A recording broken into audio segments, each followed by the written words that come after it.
Deepavali special தட்டை எப்படி செய்கிறதுன்னு பார்க்கலாம். நல்லா மொறுமொறுன்னு கிறிஸ்பியாக கிடைக்கும். இந்த மாதிரி பண்ணிங்கன்னா இதுக்கு சீக்ரெட்டாக ஒரு மசாலா அரைச்சி போட்டிருக்கேன். இது மாதிரி மசாலா அரைச்சி விட்டு பண்ணுங்கள், நல்லா மணக்குங்க, ஊரே மணக்குங்க. அந்த அளவுக்கு டேஸ்ட்டாகிட்டு எப்படி பண்ணுறதுன்னு பார்க்கலாம். ஒரு 4 காஞ்ச மிளகா, 4 காஷ்மீர் மிளகாங்க, அப்புறமா பூண்டு ஒரு 5-6 பல்லு பூண்டு போட்டிருக்கேன், ஜீரகம் 1 ஸ்பூன், மிளகு 1 ஸ்பூன் எல்லாத்தையும் போட்டு நல்லா கொஞ்சம் தண்ணி விட்டு அரைச்சி எடுத்துக்கணும். அரிசி மாவு 2 கப்பு எடுத்துருக்கேன், 1 கப்பு கடலை மாவுங்க. எல்லாத்தையும் நல்லா சலித்து எடுத்துக்கோங்க. கடையில் உள்ள ரெடிமேட் மாவில் தான் பண்ணியிருக்கேன். பொட்டுக்கடலை வந்து 3/4 பவுலுங்க, அதையும் பவுட்ரு பண்ணி இந்த மாதிரி சலித்து எடுத்துக்கோங்க.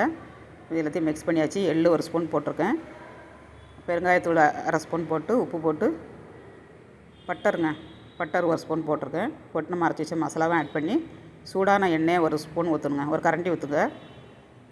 கரண்டி ஊற்றி நல்லா மிக்ஸ் பண்ணிவிட்டு கொஞ்சம் கொஞ்சமாக தண்ணி விட்டு நம்ம புளிகிற அளவுக்கு இடியாப்ப மாவு மாதிரி பிசைஞ்சு எடுத்துக்கணுங்க.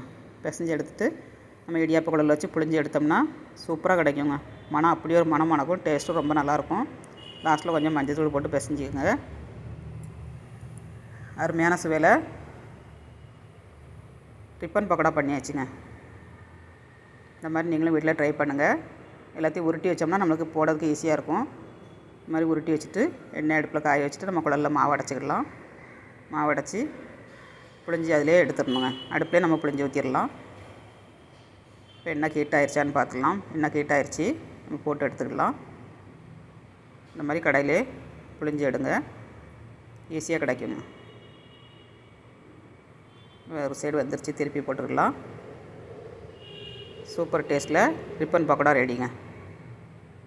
எங்கள் ஊர்லலாம் இது வந்து சேவுன்னு தான் சொல்லுவோம் நாங்கள்.